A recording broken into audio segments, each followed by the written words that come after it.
I'm going to ask our speakers, the Honourable George Heyman, BC Minister of Environment, the Honourable Jennifer Whiteside, BC Minister of Mental Health, Deputy Mayor for Vancouver, Councillor Christine Boyle, Nadine Nakagawa, Councillor for New Westminster, to please come and have a seat, and then we'll get you guys right started.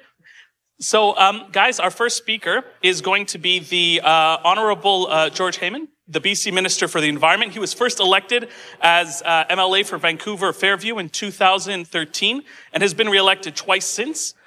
He was appointed Minister of Environment and Climate Change Strategy in July 2017, and he previously served as the Executive Director of the Sierra Club BC. Next, we have the Honourable Jennifer Whiteside, BC Minister for Mental Health, and previously for Education. And she was elected as the MLA for New Westminster in October 2020, and currently serves, as I said, the Minister for Mental Health and Addictions. And she was the chief spokesperson and lead negotiator for the hospitals union. So we got nurses, we got hospitals. There's a great theme going on throughout here. And then Councillor Nadine Nakagawa from New Westminster, community organizer and local activist, currently serving on council with her first election in 2018 and then re-elected in 2022, and was awarded 2017 Citizen of the Year. Oh, wow, cool. That's awesome. And works for equity and inclusion from a strategic level, but also, again, with communities. And then, dear friend, all right, Christine Boyle, Vancouver Deputy Mayor and Councillor for the City of Vancouver, elected with One City Vancouver back in 2018 and also re-elected in 2022. She has a background as a community please, I'm not gonna. She has a background as a community organizer, climate justice advocate, and was a United Church minister. So, you know, we have, again, that's what we're talking about, the intersections of how we're all able to support each other.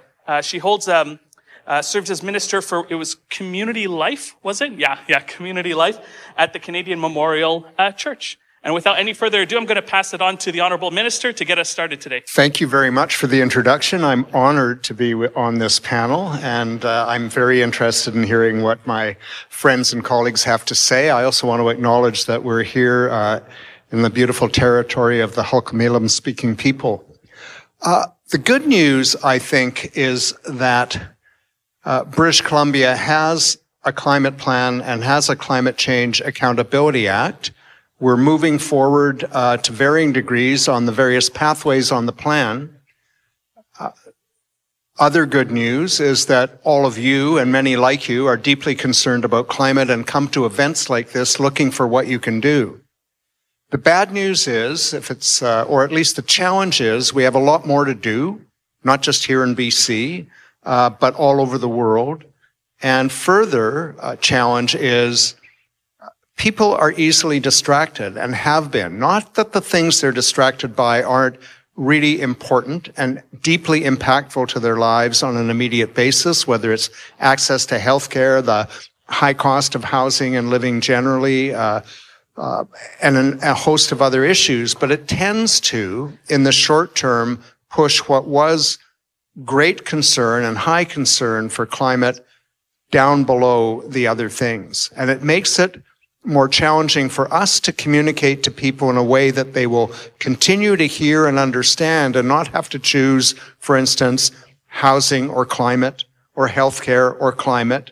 But people understand that we have to keep working on all the multiple challenges that face not just us in British Columbia, but people around the world.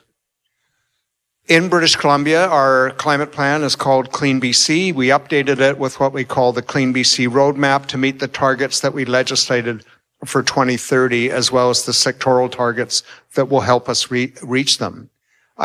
Some of the successes are that we're way ahead of our goal for adoption of zero-emission vehicles. We're building transit rapidly. We're expanding transit not just by SkyTrain technology, but TransLink and BC Transit are talking about increasing bus availability. We're working on an active transportation plan to mode shift people away from single occupancy vehicles to bicycles, to ride share, to rolling to walking, and we're helping to support the infrastructure to do all of those things. We also need to work to have people more easily able to access the range of federal and provincial rebates that can control emissions in our home. I think Chris has a story to tell, although there isn't much time, about how difficult it was to navigate the rebate system when she was trying to put a heat pump in her home.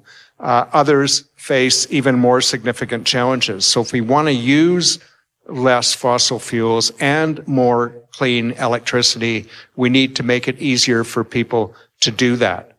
The most recent thing we introduced into our plan in order to help us reach our targets was what's called the New Energy Action Framework. And I'm not going to go into it in great detail, but there's several important features to it. One of them is to establish a major projects office that can focus on attracting investment in clean energy like hydrogen, so that we have alternatives. You can't transition unless you have an alternative to transition toward.